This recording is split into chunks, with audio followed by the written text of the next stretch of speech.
Can you hear me? Okay. I was on the Governor's Motion Picture Development Commission, and we received a request for a interview with the production manager of this film and sent a script up to me, and he came over and I showed him the locations that, after reviewing the script, and he felt that this was something that would really work for the film. And they were looking at New Mexico, at Rio Dosa. And so about a week later he called me and he said, "Can I bring Sam Peckinpah over?" And I said, "Sure."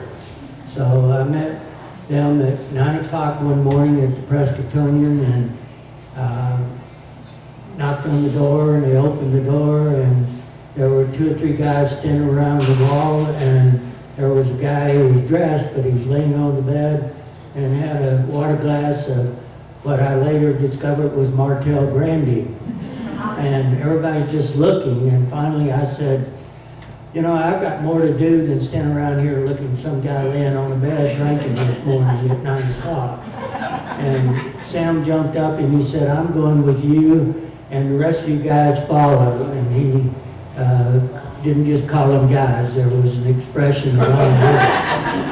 And so I took him around and showed him all the locations and various locations that I had been able to think that would work on the film. And as a result, then they decided to come to Prescott. And at the time, I was also chairman of the rodeo, so that made it very possible for us to work the film within the rodeo. One of the key things to this movie, and it hasn't been advertised very much, and I regret that we haven't, but he's a very quiet person, and that's John Keycover. John was a stock contractor. He started in 1967, the first year that I was chairman of the rodeo, and we worked together all the way through 71. The rodeo had lost money in 66, 65, and so the board, which was the Fair Association Board, actually discussed about canceling the rodeo and going to just an amateur. Well, there are a few of us that didn't agree with that, and I made a dare that if I could go out and raise the loss from the previous year, would we continue the rodeo? Well, it only took me a couple of days to go down Whiskey Row and out Gurley to all the motels and hotels and restaurants, and I came back with more than enough to satisfy the board.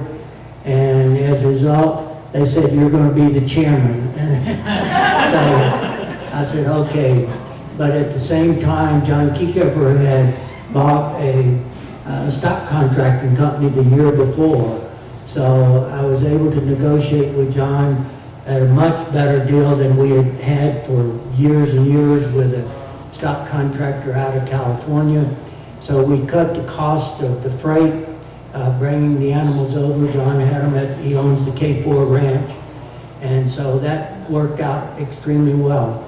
Also, John was one of the few people that could coordinate when we would do the real rodeo and then do the film stunt people that were running through, and also the times that we had the actual actors in the arena. So John deserves a tremendous accolade for his part in putting this movie together.